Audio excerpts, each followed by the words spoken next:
Hi everyone, back again for part 2 of chemical bonding basics. Now, at the end of the last installment, I mentioned that you can use the MacGyver method for simple molecules, and you can also use what we'll talk about next, which is kind of the rules, the formal rules for making molecular structures like Lewis structures, okay?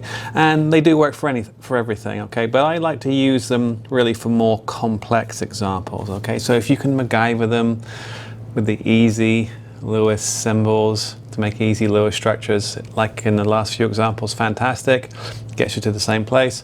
We'll use these rules. They are empirical, okay, so they're kind of a carry-on from Lewis symbols. If you remember, Lewis symbols and dot diagrams are empirical kind of constructs, right? So they are empirical, but again, they work. And, you know, towards the end of this packet, we'll actually look at a couple of box diagrams and you'll kind of see exactly why they work, okay? All right, so, so what I suggest, get a piece of paper, keep it on the side, okay? So when we do CO2, I'll go through the kind of various parts for CO2, but it's nice to kind of keep one piece of paper going with the whole thing, right? Okay, so let's take a look. So, the rules for completing Lewis structures, all right? So use the following rules to figure out the Lewis structure of any molecule. Easy ones, hard ones, doesn't matter. Just follow the sequence of rules and you'll always get it right, okay? So first one, we're going to do CO2, carbon dioxide, all right? Now, with carbon dioxide, it's just a regular molecule. It's got no net charge, but this also works for molecular ions, plus and minus ions, okay? So that's why it's kind of powerful, all right? Now, first thing we do is we figure out how many valence electrons we're going to need, right? So I think of sprinkling valence electrons on a framework of atoms, yeah? So how many valence electrons am I going to sprinkle, right? Well, it's a bit like counting the beers as people come into your party, right? So you just kind of count the number of valence electrons each atom has, yeah? So in our example in a moment, CO2, so that's going to be column 4, it's going to be 4 and then 6 times 2, 16, right? So carbon dioxide will sprinkle 16 valence electrons, okay? Fair enough, we'll see that in a second. But here's the cool part, right? If you have a negative ion like CO3 2-, 2- means what? You added 2 electrons from the outside. So you can add to your count, based on the charge of the ion. If it's a plus ion, there's only one ammonium NH4 plus. You could subtract, right? So, you know, you can count the number of electrons just on the formula, right? Whatever the formula is, count the number of valence electrons each atom brings. If it's a minus ion, add the number of charges extra. If it's a plus ion, subtract electrons. Okay, so for CO2, kind of mentioned it already, we've got C plus O plus O. So therefore we have 6 valence electrons plus 6, 4 valence electrons plus 6 plus 6 equals 16 electrons. So we're going to sprinkle 16 electrons over a framework of those 3 atoms, carbon, oxygen, oxygen. All right? Okay. So, you know, if I'm on the side, I've already got that, right? Now, start my timer, all right? Now, as with the previous MacGyver versions, you know, Julie Andrews was in the middle, right? So that whatever atom has the highest valency, the most number of sticks, goes in the center. And then you symmetrically surround it with the others, okay? Now we'll talk about symmetry in the next packet. But for now, hey, carbon goes in the center, oxygen either side, right? Fair enough, all right? Fair enough. If I'm keeping track of my kind of all on one piece of paper thing, fair enough. All right. Now, so carbon's in the center, highest valency, all right. Now, if you think about it, right now, that's our framework of atoms, right? We're going to sprinkle 16 electrons over this framework, and when they're in the correct spots, they'll show us the map of where valence electrons are, okay? Now, to make this happen, well, think about it, right now that's just 3 atoms sitting there in space, right? Okay. Minimally, for this to be a molecule, we need to connect with at least a single bond inside to outside, right? So at least one spoke, if you like, from the inside to the outside. And it's always from the inside to the outside. Nothing around the edge, just inside to outside, okay? All right, single bond, fair enough, okay? Keep track over here. Now, next, this is where it starts to get empirical. Your spider sense will start to tingle a little bit, and your spider sense is right, because it doesn't really make any sense in terms of what's actually going on. But again, it's an empirical rule. It gets us to the answer. It gets us there in a weird way, which doesn't make much chemical sense, right? So that's why you'll kind of feel a bit weird about it, but it gets us there. So we just follow the rules and it gets us to our destination, okay? What we're going to do, we're essentially going to make the outside atoms happy or stable. We're going to give them full octets, right? Okay. Now, full octets is if, of course, they're in layers 2 and 3. I should say really full valence layers. If hydrogen was on the outside, it would already have a full layer because the line would be a shared pair. Okay, but anyway, think about that. So let's run with it. So this line is a shared pair of electrons, and we're trying to give these atoms full outer layers, right? So oxygen, outside, right? It's got 2 there, so it needs 8 to be full because it's a layer 2, so it needs 6 more. Okay, so 2, 4, 6, 8. See what we did there? So that's a shared pair, owned, owned, owned. Other one, shared, owned, owned, owned. Keep track over here, right?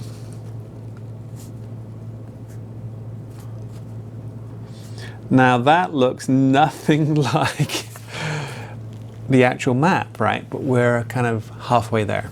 Okay, so carrying on now. So we've made the outside atoms have complete outer layers, right? Okay. Now very rarely, so for the weird examples, this will be true. Okay, what we're going to do, we'll add up the number of electrons in our map, okay, and it should equal the number we need, right? So I need 16, and I've got 2, 4, 6, 8, 10, 12, 14, 16. So I've got the right number. Okay, I've got the right number. Check, yeah, 16. However, sometimes maybe we'll count and we'll get to 14. Where did the extra 2 go? Because I've got to sprinkle 16, yeah, and the map was telling me perhaps I didn't have that many. I'd sprinkle the extra on the middle, okay? So quite rare we apply this, and for weird molecules like ozone we'll do it, right? But for now, it didn't apply, yeah, because we counted around and there were 16 already. Made sense, right? But on that rare occasion where you're short, you have to add maybe 16 and there's 14 in the structure. Add the extras to the center. Okay. All right, but don't need to do that, because if we remind ourselves,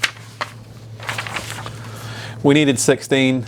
We've got 2, 4, 6, 8, 10, 12, 14, 16. Okay, so we sprinkled the right number of electrons. Fair enough. This is where it gets interesting, right? Because we're nowhere near to the correct structure yet. Okay, we're nowhere near to the correct structure yet. All right. What we're going to do, let's just read it here. Okay, and I'll show you on my picture. Okay. What we're going to do, we're not going to add to the total number of electrons. We can't add or subtract electrons. We've got the right number, 16, but we can move them around. Now this very much reminds me of having a younger brother. Raise your hand if you've got a younger brother or sister, right? Isn't it fun, right? Okay, now, when I was in graduate school, I used to go home for Christmas and things, okay, and I'd inevitably meet up with my brother for a drink, right? And my brother has this scheme, all right? So center atom carbon is my brother, and oxygen is me. I've got all the money, because I'm a rich graduate student, right? Electrons are money. And he says to me, he says, okay, we're going to go down the pub. Want to go down the pub? I'm like, oh yeah, yeah. And he says, let's put some money in this hat, and then when we get to the pub, we'll use it to buy drinks. Okay, so I take some money out of my pocket. This is an owned pair of electrons, right? This is me, this is my electrons, right? So I take electrons out of my pocket, money out of my pocket, and I turn them into a shared pair, all right?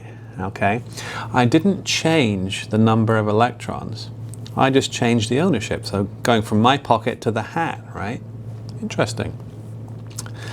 Does my brother put any electrons in? Does my brother have any money in his pocket? No, that was his plan the whole time. He doesn't share any, right? So the outside electrons that are owned turn into shared. Okay, now let's read that. So convert the center atom, if the center atom doesn't have enough electrons, if my brother doesn't have enough money to go down the pub, convert owned outside lone pairs into shared pairs. Okay, that creates a double bond, right? That creates a double bond.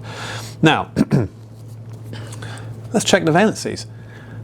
am I happy with this situation? Well, I'm happy because I'm going down the pub. Look, I've got 1, 2 sticks and 2 lone pairs. I absolutely look like my EZ. Boom!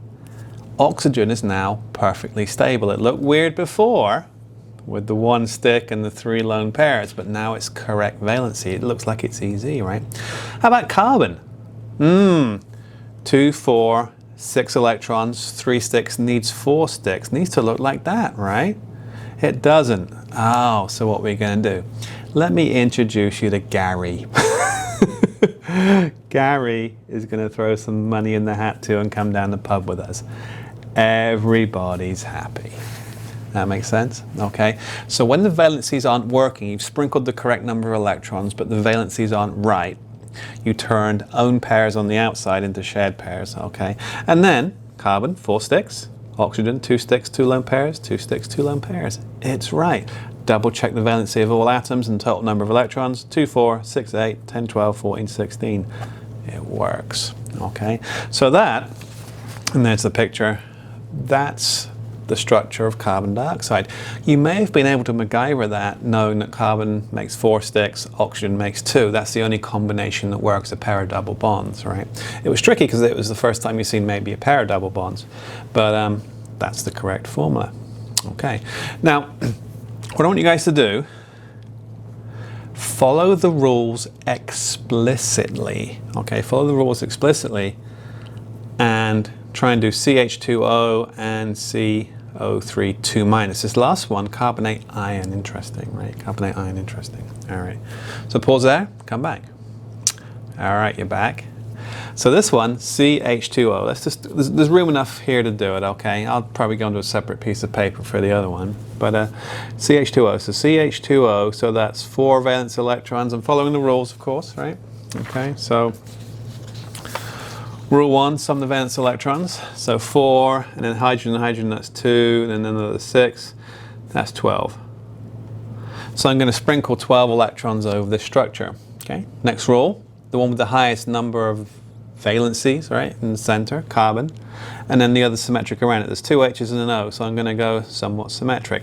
Later on, as I mentioned, we'll kind of do this automatically for reasons which will become obvious, right? So we've center atom with the most sticks, surrounded by the others.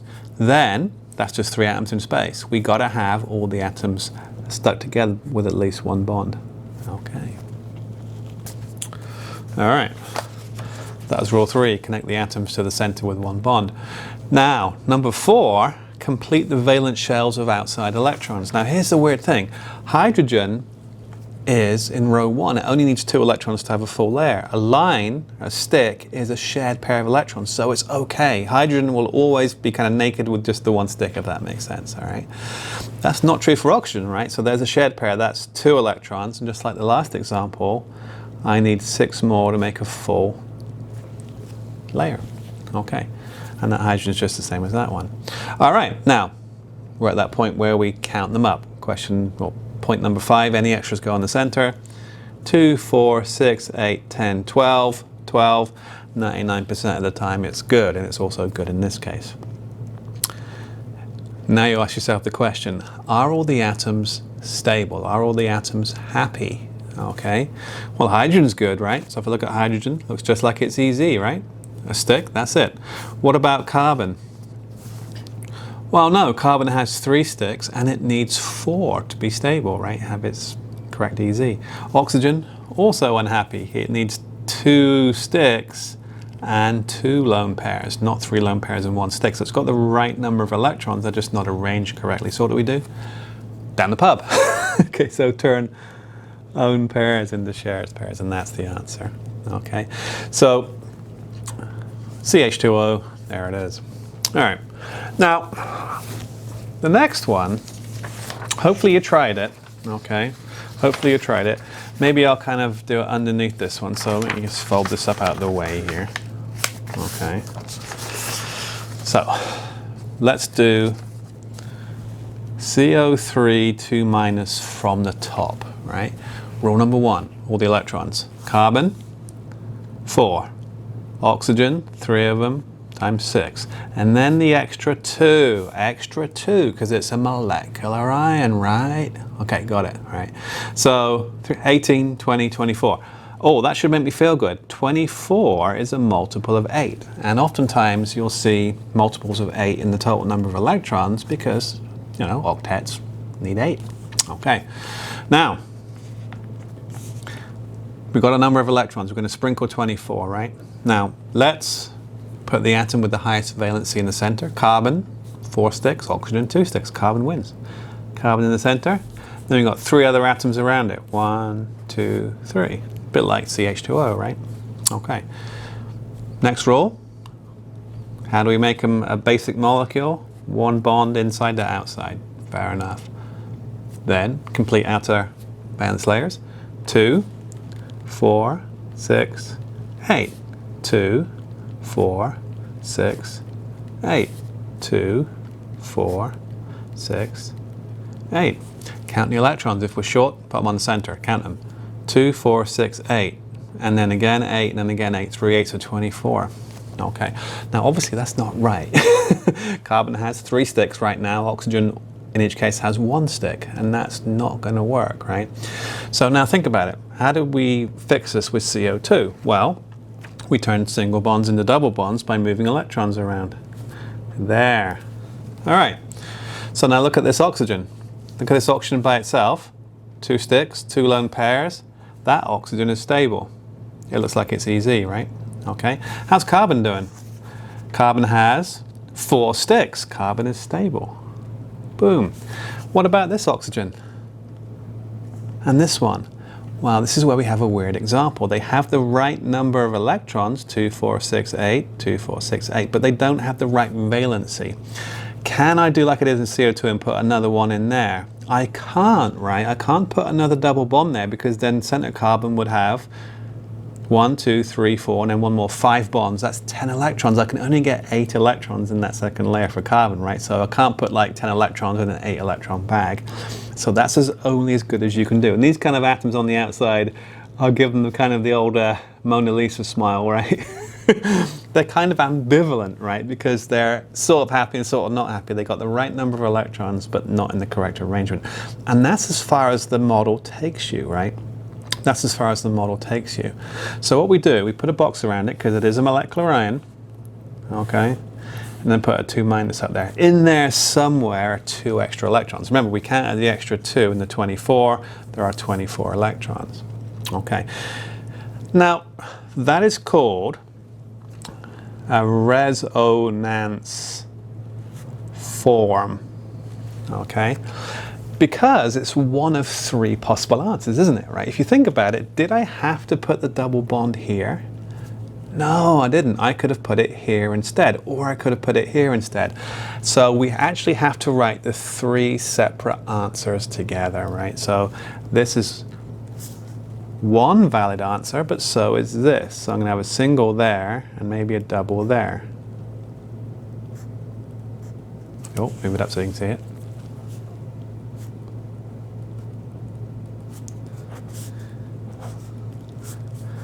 And then this one, I have the double down here.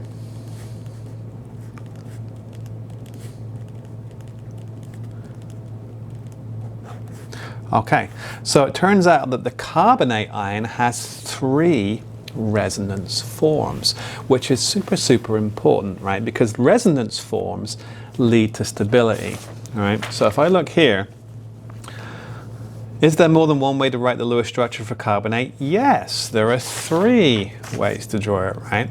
And that's super important because that leads to something called resonant stability. If you think about it, this CO3 molecule has 2 extra electrons. Molecules are always neutral. So it's like it's got 2 extra hot potatoes, right? Now imagine I just give you like 2 hot potatoes. What are you gonna do? You're gonna immediately drop them, right? Because you can't hold 2 hot potatoes. Unless you do what? Unless you juggle them, right? So if I keep those hot potatoes in the air, if I just keep switching between these structures, all right, it can exist. So whenever you can't form a regular Lewis structure like all the previous ones, if you can get away with it, you can do resonant stability. Okay, so the more resonance forms there are, the more stable the molecule. That's why these so-called impossible molecules can exist, right? This shouldn't exist because it's got 2 extra electrons. Molecules don't have extra electrons. How can I have molecular ions? Oh, I can keep those hot potatoes in the air, right? So we juggle around. So that's as far as the theory takes us, but like the same thing with dots and waves, yeah? There's a more sophisticated way to do this with waves, yeah? And when you solve this with waves, you actually see an average, right? And that's called a delocalized structure. So you actually have, if you think about it, I've got 1, 2, 3, 4 bonds really, right? A double and 2 singles. And that means if I spread that out, it's like 1 1/3 bonds per CO unit, right? So you actually have a 3rd bond there. And you can model that with waves, right? And that's called delocalized structure. You can't model that like this though, okay? So we like to think about, so a nice way to think about it is, tell you a story from back in the day. So when we were real young kids, we used to wait for the phone book to arrive, right? So what would you do with the phone book? In the bottom corner, you draw a little stick man, right? On the next page, you draw a little stick man with his arm in the air, and then the next page, this like this, right? And then you flick the pages, and you'd have like simple animation, yeah? And that's what happens here. If you kind of flip between these 3 forms really quickly, and the electrons move close to the speed of light, right? It blurs out and it looks just like that, okay? So think of one of these resonance forms as like one cell in a little cartoon, yeah? And then you kind of flick them real quick and it flips between them.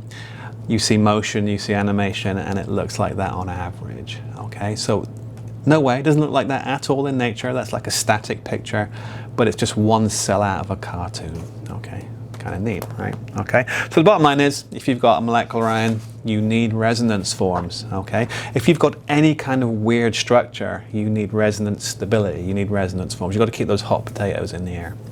All right, now, that leads us to breaking the rules, right? So if you can do a resonance form, you can break the rules for kind of typically unallowed or not allowed by regular means molecules, right? So the expectation is that every atom has its complete octet, and that's what we see in 99% of the cases. 99% of molecules, every atom has a complete outer layer, everybody's happy, everybody's stable, all right? Everything up to CO3 2- so far we've seen that, okay? However, there are some weird molecules out there like ozone, O3, and NO2, and things like that, which we'll see as examples later, but they shouldn't exist because they don't have, in each atom's case, complete outer layers, but they do exist, right? So there's 2 ways they can exist, right? They can exist either by keeping the hot potatoes in the air, resonance forms, right? Okay, or they can actually exceed the number of bonds they can technically make by doing what's called octet expansion, okay? So 2 ways to break the rules: resonance forms and octet expansion. Okay, now let's take them in order. So we've done resonance forms already just a little bit, okay, with CO3 2-. Let's look at these 2. I mentioned them already, right? So O3 and NO2. Now I'm going to do them on the next page, right? If you want to kind of try them right now before I flip the page, follow the rules explicitly. You should get a couple of resonance forms, right? So stable. All right, okay, let's take a look. So O3, right? O3 is ozone. You probably know ozone, right? It's a famous molecule, right? It's kind of an alternate form of elemental oxygen. Oxygen exists as O2, but it also exists as O3, okay? All right, so let's follow the rules. Follow the rules explicitly. Remember, they're following the rules for the complex ones, right? So number of electrons. Oxygen is 6, 6 plus 6 plus 6. 3 6s are 18. 3 times 6 equals 18 electrons. Now, it's actually going to look a lot like CO2. But we don't have a different atom to put in the center. So we have 3 atoms the same. We're just going to have to say, hey, you, go in the center, right? So one of the atoms will go in the center. There you go, all right? And then the others will go either side. So it's, you know, we'll treat this one as center atom and treat these like outside atoms, but we'll follow the rules explicitly, right? So we've got 3 atoms, 18 electrons to sprinkle. First rule, single bond inside to outside. That makes a simple molecule, right? Next rule, outer octets. 1, 2, 3, 4, 5, 6, 7, 8. So 2, 4, 6, 8. This one's happy. 2, 4, 6, 8. This one's happy. Count the electrons. 2, 4, 6, 8, 10, 12, 14. 16 electrons. How many do we need? 18. So this is one of those rare occasions where Rule 5 comes into play. Rule 5 was if you got any extras, stick them on the center. We got to 16, we need 18. Boom, 2 on the center. Okay. Now looking at that, is anybody stable? Is anybody happy, right? So the 2 on the either side are kind of mirror images. Well, they got the right number of electrons, but they're not arranged correctly. So they need 2 sticks, 2 lone pairs. They just got the 1 stick and the 3 lone pairs. Right number, wrong arrangement. Center atom, definitely cranky, right? 2, 4, 6 electrons, and it needs 8 to be stable, right? So what did we do with carbon dioxide? We went down the pub, right? So let's turn this into a shared pair. Now this atom's ecstatic, right? Because it's got 2 lone pairs and 2 sticks. It looks like it's easy, all right?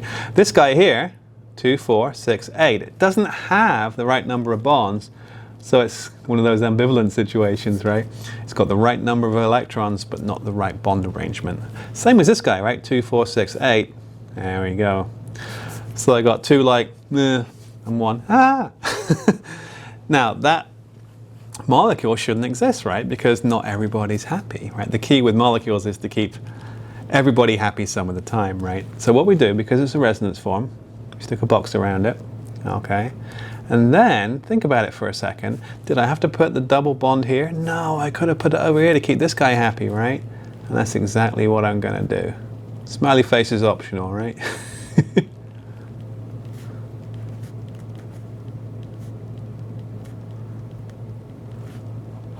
There it is, okay? So ozone has 2 resonance forms.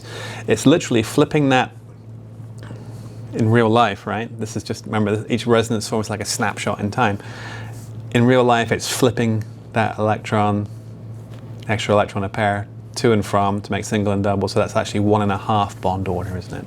Okay, in the real molecule. All right, so resonant stability for ozone, that shouldn't exist, all right? But it does because it can keep the hot potato in the air, so to speak. All right. Next one, NO2. Now NO2 is interesting because it's the smog molecule, that brown gas that you see like over LA for smog, and there's a picture in a minute, right? Okay, that's NO2, right? Nitrogen dioxide, right? So let's do it. So nitrogen is at column 5, and then 2 times 6, 12, 17 electrons. Now that should get you worried. 17 electrons, there's no way they can all pair up at the 17, right? So there's something up to start. It's an odd number of electrons. Okay, so what are the rules? Well, nitrogen has the most sticks, it goes in the center, oxygen either side. 1 stick inside to outside, fill the octets for oxygen, for the outer valence layers. Let's do it, right? So 2, 4, 6, 8, 10, 12, 14, 16 electrons. Oh, rule 5 again. The extra one, I'm going to put it as a cross, just to kind of show it off, goes in the center.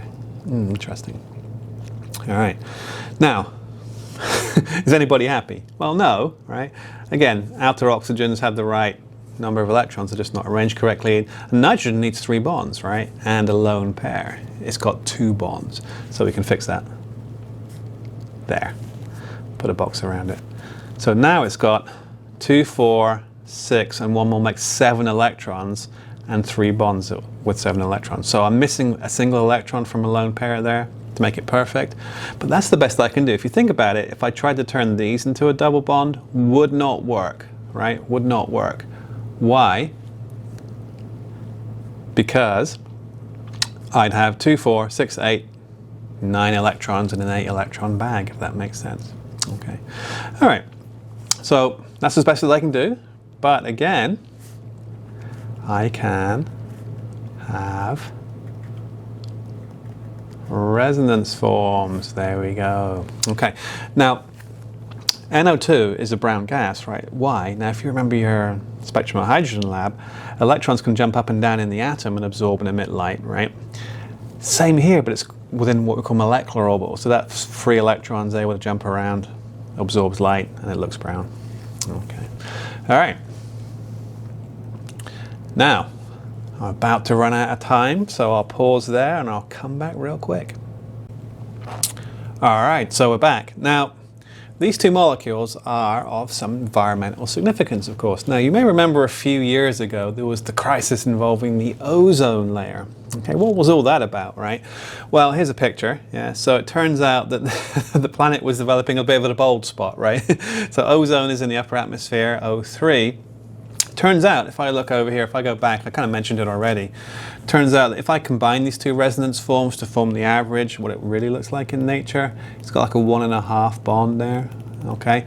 Turns out that 1.5 OO bond is the exact strength of an ultraviolet photon, right? So photons in the ultraviolet region that would otherwise give us skin cancer, okay, are absorbed by O3, which then turns into O2 and oxygen, right? And then oxygen bumps back into this and it comes back again, yeah? So we had this what's called a dynamic equilibrium in the upper atmosphere where ozone was basically acting like a shield and then reforming, right? Okay. Now, we were having these issues on the ground level where we were having these CFCs, chlorofluorocarbons, and refrigerants, right? And basically the chlorine radicals, just atoms, were hooking up with the oxygen and taking it out, right?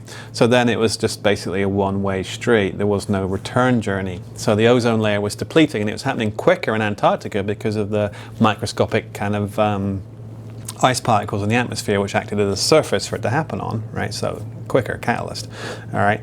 So in the upper atmosphere, there was a shortage of ozone, right? Okay, and then roll forward a couple of years, we now have something called ozone, move it up, ozone action days, right? That means there's actually too much ozone at low level, right? It turns out that ozonolysis is a popular technique now to kind of decontaminate water, for example, so it kills bugs and germs in water. You just bubble ozone through it, acts like bleach, actually, okay? And every time you make a photocopy, that kind of weird, sickly, sweet smell is actually ozone, okay? So ozone is actually manufactured at ground level by various industrial processes, okay? And that's bad because we mentioned already, it's a bleach, right? So people with asthma and things like that, if there's a high buildup of ozone, it causes problems. So the ozone action day, and occasionally if it's a really hot summer and you get like still air for a while, on the news they'll say, hey, ozone action day, and people know with breathing problems to stay in. So that's kind of a weird situation, right?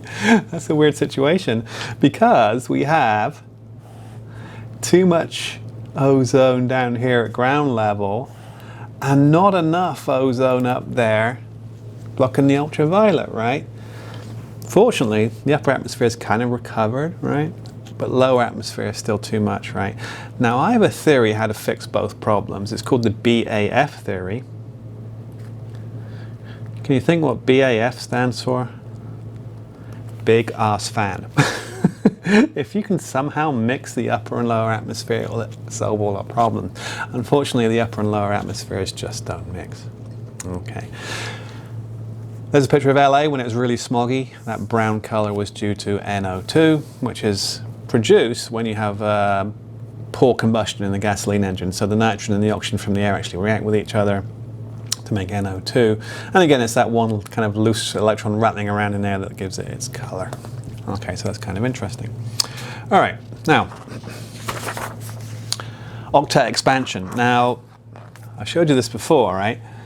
I showed you PCl3 before, right? And phosphorus with 3 chlorine stuck to it. That's one of our Lewis structures, right? But there's also something called PCl5. How can it stick on 2 extra chlorines when there's technically no way it can do it, right?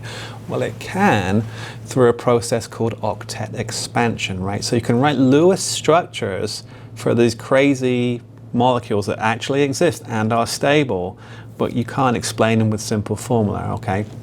So let's talk about octet expansion.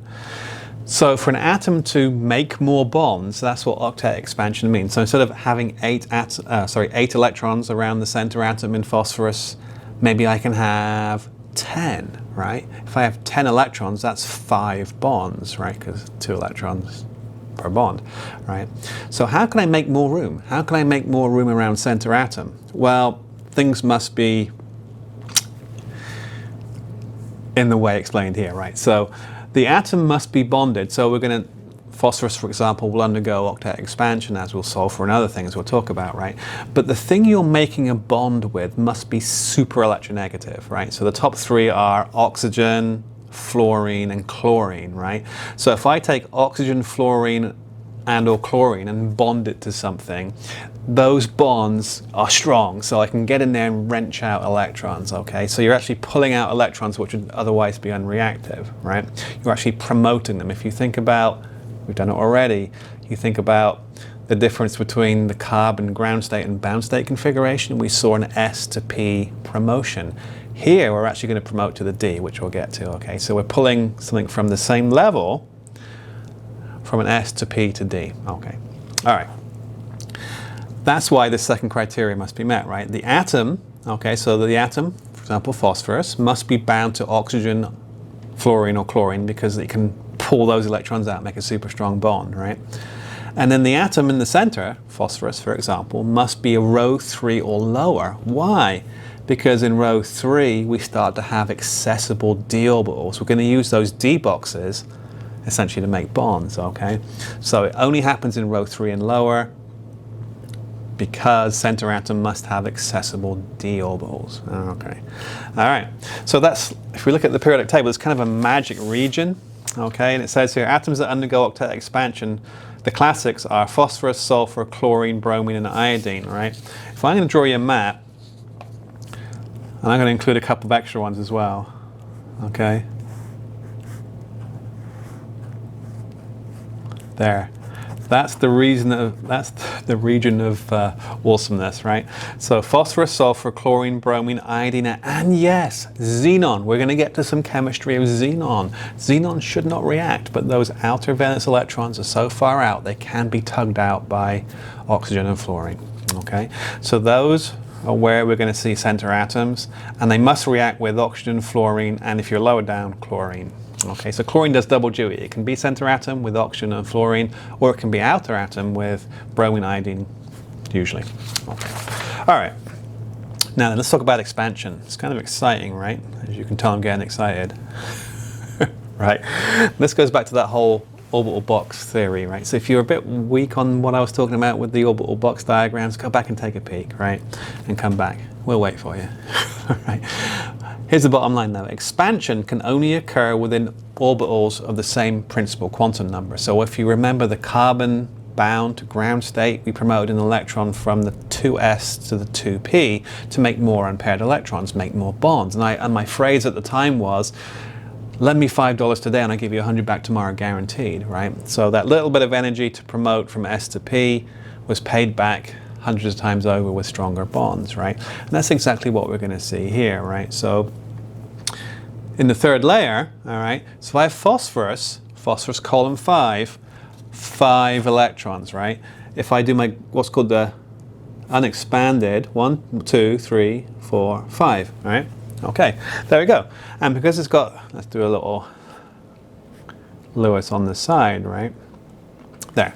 So phosphorus, in its regular configuration, is a pair and 3 singles. It's column 5, points to the compass, matches the box diagram, right? That's PCl3. We saw it before. If I just put a Cl in each of those spots, PCl3. But it makes PCl5, as we said, right? Why? I can grab that electron there from the 3s, and I can keep it in the same layer. It's got to be principal quantum number 3, but I can throw it up to the 3d, right? So I can do this. Now, that makes sense with a box diagram, right? I've promoted the electron within the same layer, the third principal quantum number layer, from 3s to 3d. It's the whole. It cost me $5 to do that, right? But now, look what I'm going to do. I'm going to get 1, 2, 3, 4, 5 unpaired electrons. That means 5 bonds, right? Think about what that Lewis structure now looks like, or that Lewis symbol. It's a phosphorus, but with 5 unpaired electrons, right? Hey, 5 unpaired electrons, how many bonds is it going to make? 5, right? So I can promote an electron from an S or even a P up to a D and increase the number of unpaired electrons. It turns out the phosphorus, because it's just got the one stuck down here, can only do it one time. Other elements, sulfur, chlorine, can put more, right? We'll see those. Okay, so what's the valency of phosphorus with a regular unexpanded? Valency 3. Okay, what's the valency in the expanded? 5. This will make 5 bonds, this will make 3. And you can MacGyver these, right? You can use these as kind of easy Lewis, right? If you remember, hey, phosphorus expanded has 5 unpaired, that means it's going to make 5 bonds. I'm going to have 10 electrons around center. Okay, let's see this play out. So PCl3, 1, 2, 3, 4, 5 electrons, right? Boom, Cl, boom, Cl, boom, Cl. So I've done it old school, right?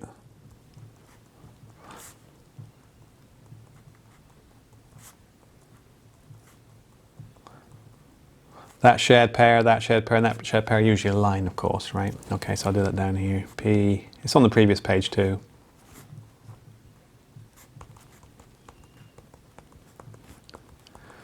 Valency 3, regular, unexpanded octet. PCl5, remember that center atom? 1, 2, 3, 4, 5.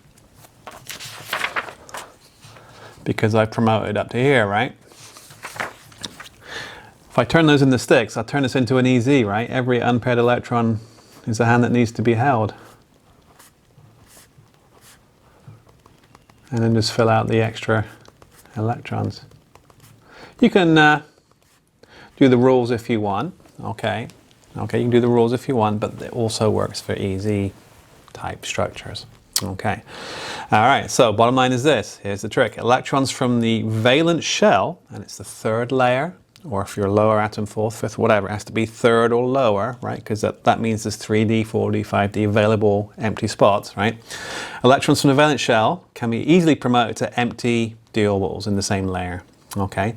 The total number of unpaired electrons, we saw 5 up here, is the new valency, right? So we moved 1 up, 5 unpaired, valency 5, okay? All right. So electrons are moved sequentially from the closest, right? So in the first example, we moved them from the S because that was the only place where there was a pair, right?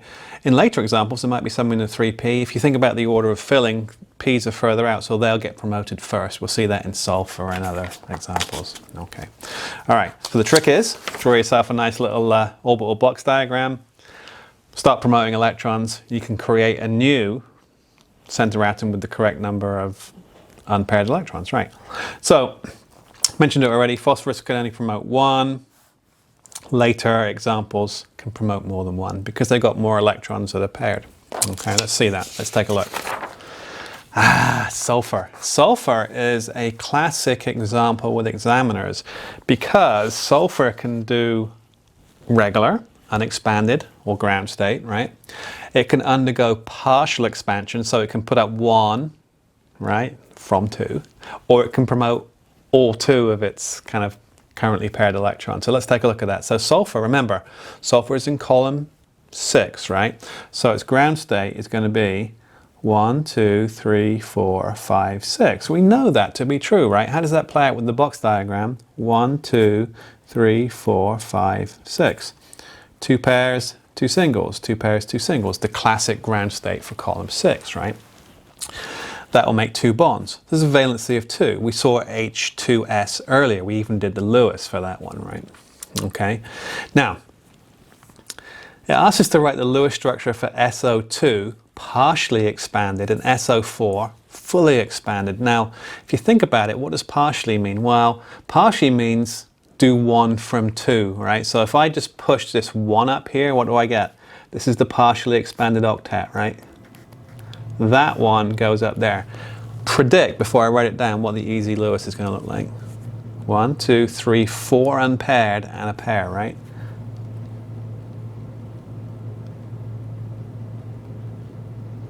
If I did an EZ, it looks like that. Oh, okay. Now, if I want to do SO2, it's partially expanded, so I'm going to use that EZ, right?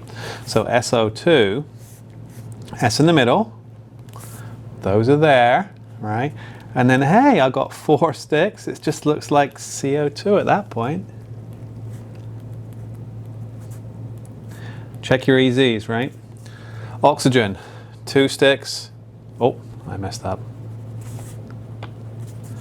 Oxygen, 2 sticks, 2 lone pairs.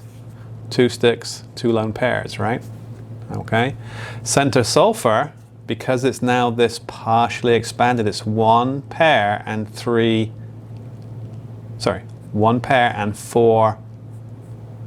single electrons which go off to make bonds, right? So there's going to be 4 sticks. 1, 2, 3, 4. Boom. Okay. Hopefully that makes sense. Okay. We're getting there, right? Now the fun one. SO4. 2 minus. Okay. So SO4 2 minus, we're going to expand it fully. So that moves. Oh man, what does the sulfur fully expanded octet look like? It's got 1, 2, 3, 4, 5, 6 unpaired electrons. That means it makes 6 bonds. Oh wow. Okay. Let's do SO4 2 minus. Let's do it from the top, right? So let me find myself a nice clean piece of paper. So pretend this is a test, right? And I said to you, SO4 2 minus full octet expansion. Okay. All right. So you know, let's do the math here. So let's do it from the top. Follow the rules because it's molecular ion. It's not so easy to MacGyver molecular ions, right? So sulfur still brings 6 electrons. All right. They're going to get moved around, but it's still 6, right? Plus oxygen, again, 6 times 4, plus the 2. All right. 24. 30, 32. Oh, 32 is a multiple of 8. That makes sense. Okay. Now, you're curious which atom goes in the center. We said sulfur is fully expanded, so it has a valency of 6 now, not 2. 6. So sulfur goes in the center, and then I surround it by those 4. Inside to outside, at least 1 bond, right? Complete outer octets, or outer valence layers.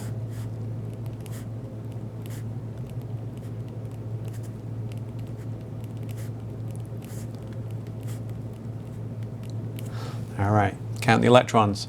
2, 4, 6, 8. 8 plus 8 plus 8 plus 8, 32. No weirdness with the extra electrons on the center. Anybody happy? Now here's your thing, right? Remember. Because it was fully expanded sulfur, it's got to have 6 sticks to the center, right? And each oxygen needs 2 sticks and 2 lone pairs. So we've got to go down the pub twice. 1 there maybe, and 1 there maybe. Sulfur, 1, 2, 3, 4, 5, 6 sticks, right? That's what it's supposed to have when it's fully expanded octet, right? So there's 6 sticks, 12 electrons in an 8 electron bag, but it's not in an 8 electron bag anymore because it's being expanded by using Ds, okay, all right? So that's one possible resonance form. If you think about it, I can go north-south instead of east-west, and I can go kind of each of the 4 kind of corners, right? So there's actually 1, 2, 3, 4, 5, 6. 6 resonance forms. Sulfate has 6 resonance forms. It's a super stable molecular ion. Okay. All right. Now, hopefully you got that one right. There is a question in the back of the book which we'll get to. Okay. Which we'll get to. Which involves, I think, phosphate, yeah, which is similar. Okay. All right. Now, just to complete the notes, let's just write it in there. Now, if this was a test, of course, you'd write all 6 resonance forms, and then plus 5 more. All right. Okay. So, just to recap, we can do the easy version, right? We've just changed center atom. We did that with SO2, sulfur dioxide, okay? So we found out our new kind of easy form, and it just looks like that when bonded. All the atoms look like they're easies when bonded, right? When we have that molecular ion, we've got to follow the rules. We just did. Still worked out. Center atom looks like it should, but hey, it's a molecular ion, so it's got the resonance forms. Okay. Now, additional problems. Now, Xenon, super interesting, right? Super interesting. And Xenon often appears as a question on ACS exams, okay? Because it shouldn't do chemistry, but it does, right? Okay, now let's look at xenon real quick. So xenon is down here in row 1, 2, 3, 4, 5, right? So I've got xenon with the krypton core, and then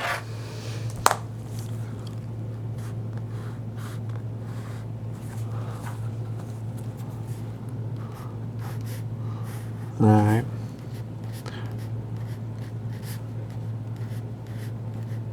One, two, three, four, 5. So 5s, oh, 5p, 5d. Okay, so that's xenon, right? Now it's got, if you think about it, in its ground state, which doesn't do chemistry, right? We've got 1, 2, 3, 4, 5, 6, 7, 8. That's exactly what you expect, right? However, I can promote electrons 1, 2, 3 times from the 5p, right? So a good place to pause, right? Just pause, right? And if I just do the Lewis over here real quick, that's unreactive, right? Full outer layer, right? Write it twice more. Actually, write it 3 times more because you're going to promote up to 3, right? Promote 1, promote 2, promote 3, right? See what those box diagrams look like and what the Lewis looks like. Okay, I'll do mine. Okay.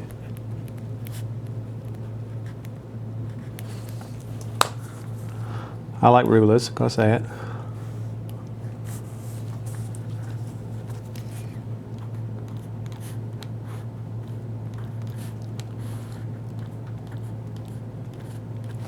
All right, so in the first one, 1, 2, 3, 4, 5, and this one's going to go, right? There we go. All right, so now look at that, right? So what we got? 1, 2, 3 pairs, okay, and then 2 bonds. So I took the bonds on the side, and then the 3 pairs like that, right? So if I have XeF2, for example, I'll just put fluorine. There we go, I have them hold hands. So I've created this center, EZ Lewis, from knowing there's 1, 2, 3 lone pairs and 2 singles, which will make bonds, right? Okay. See if you can do XeF4 and XeF6. All right. I'll see if I can speed this up.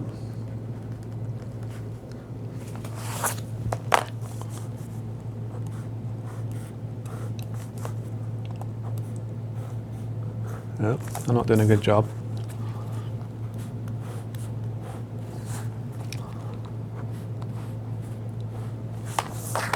Okay.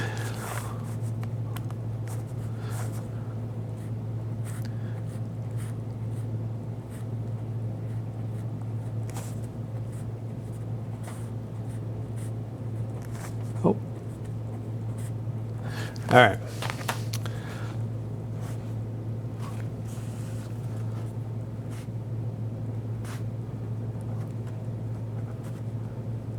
Okay, so if I promote this one, 1, 2, 3, 4, 5, and that's there.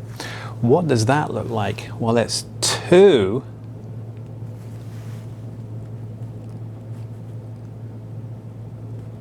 lone pairs, and then 1, 2, 3, 4 bonds. That's, you know, fill in the outside fluorine's electrons for yourself, right? Okay. Finally, if I promote that last one, 6 unpaired electrons and 1 lone pair, right?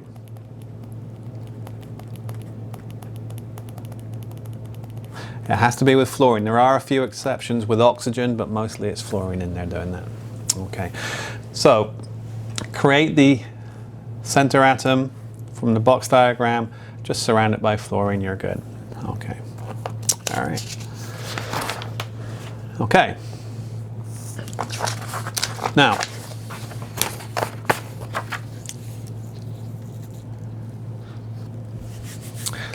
let's actually skip to the back of the packet here. Okay. Aha. Actually, no. we need to do formal charge before we do the exam question. Okay, so the exam question at the back includes what we just did and what I'm just going to show you. Okay, now, eagle-eyed amongst you may have noticed that when I write the OH minus ion, I write it like that. Where you're tempted to write it like that. Eagle-eyed amongst you may have seen me write the cyanide ion like that, where traditionally you may write it like that.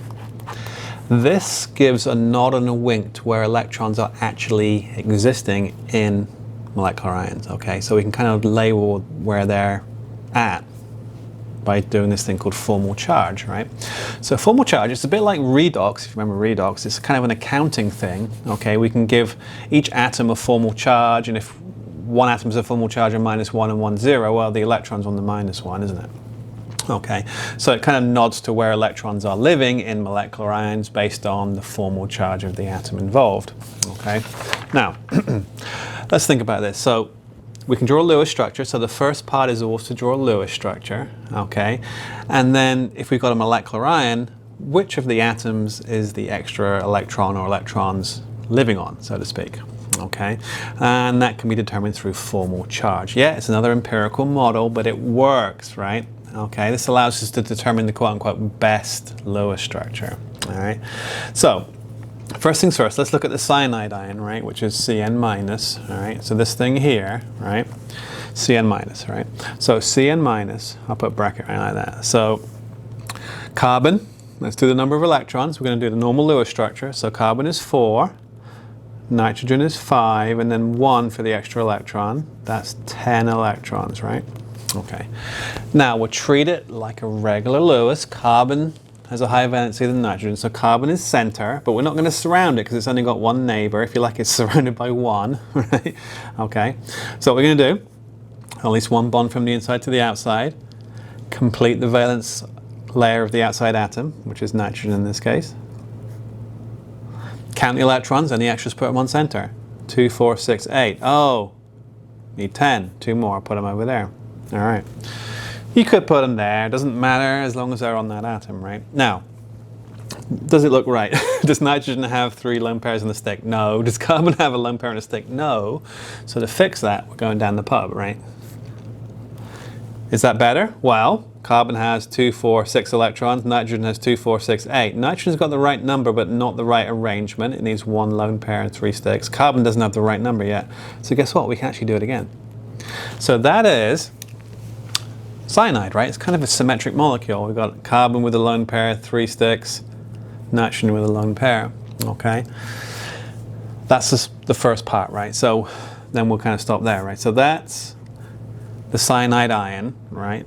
But the question is now, where is that electron living, right? Where's that electron, right? So we've got to determine what's called the formal charge, right? Determine the formal charge, yeah? So the formal charge has a kind of a little bit of a formula, right? The formal charge is the number of electrons it has as an atom, so carbon would be 4, nitrogen would be 5, minus what it quote-unquote owns in the structure, right? So a shared pair is, it owns 1 from the 2, and an own pair, a lone pair, owns both, okay? The alarm's about to go off, so I'll stop briefly, okay? And I'll see you guys in a second. All right, let me say that last bit again. So to figure out the formal charge on each atom in a Lewis structure, you have to follow this little procedure, right? So you take the number of valence electrons the atom would have as a regular isolated atom, so whatever group it's in, right? So carbon's in group 4, it has 4 electrons, nitrogen's in group 5, it has 5, just naturally, right? And you subtract how many it kind of has dominion over, how many that owns in the structure, right? So if it has a line or a stick connecting 2 atoms, that's a shared pair, so it would own 1 electron from the pair, right? If it has a lone pair, then it owns them both, right? Okay, and then you just subtract the 2 numbers, right? So if we look at the cyanide ion, right, there it is to start, right? And I won't put the minus on either end yet. We'll figure that out in a second, right? So if I do carbon, right, and nitrogen, remember the rule here, right? So it's the number of valence electrons as an isolated atom. So carbon it's 4, Nitrogen is 5, right? Column 4 and column 5. Subtract what it owns in the structure. Now carbon owns those 2, right? And then it owns 1 from each of these bonds, yeah? So 2, 3, 4, 5. 4 minus 5 is minus 1. Oh, interesting. It's kind of symmetric, right? So nitrogen owns 2, 3, 4, 5 as well. And this is the one time you can write numbers in here, right? So just like redox, you can write them in. Formal charges and redox are similar. So the formal charge is actually on carbon. So we'd write Cn as that rather than on the other side, okay? The sum of the formal charges, just like some of the oxidation states, is the charge on the ion, okay? All right, so based on electronegativity trends, does that make sense? Yeah, it does, because nitrogen is more electronegative than carbon, right? So you think the electron will be pulled towards nitrogen, but it actually exists on the carbon end, which is interesting. Okay. How about the hydroxide ion? If you drew the hydroxide ion, you'll get that. Okay, so you could try this with the hydroxide. Now, cool, right? So if I think about the carbonate ion now, the one we did earlier, I'm going to take one resonance form for the carbonate. All right, make sure I get all the dots.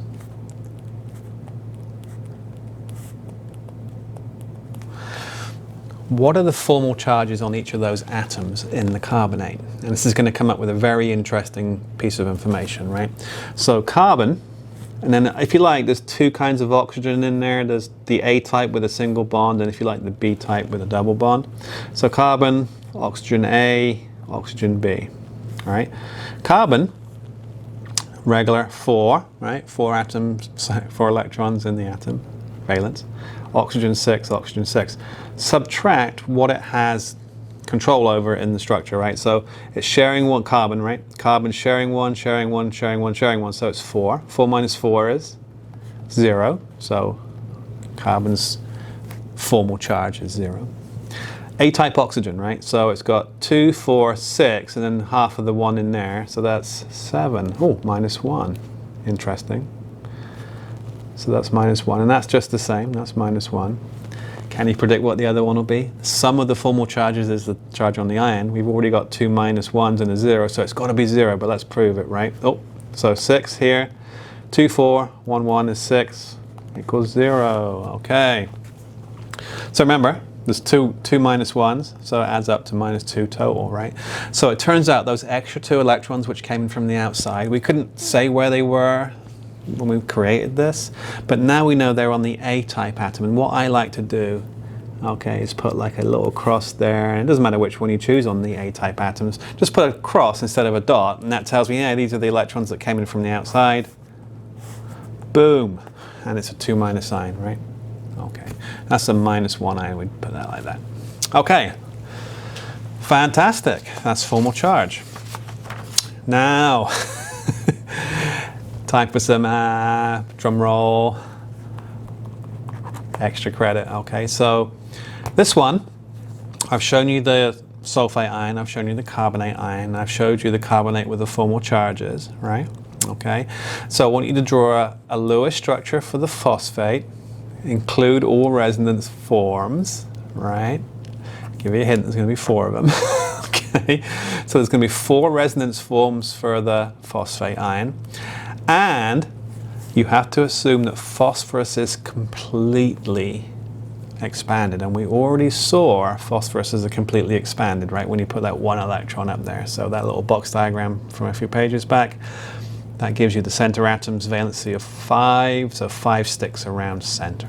Okay. All right. So draw me the range of possible resonance forms for phosphate. Include on one of them the formal charges, okay? There it says there, include formal charges. And if you remember, 1 stick to an oxygen is a minus 1 formal charge. So when you made it, it should become obvious. Okay, so stop there. I think we're good. Let's try and get this done by end of Friday if you can, okay? So if you get this extra credit to me before the end of Friday, let's make it generous. I'll give you 2 points for this one, right? All right, see you next time.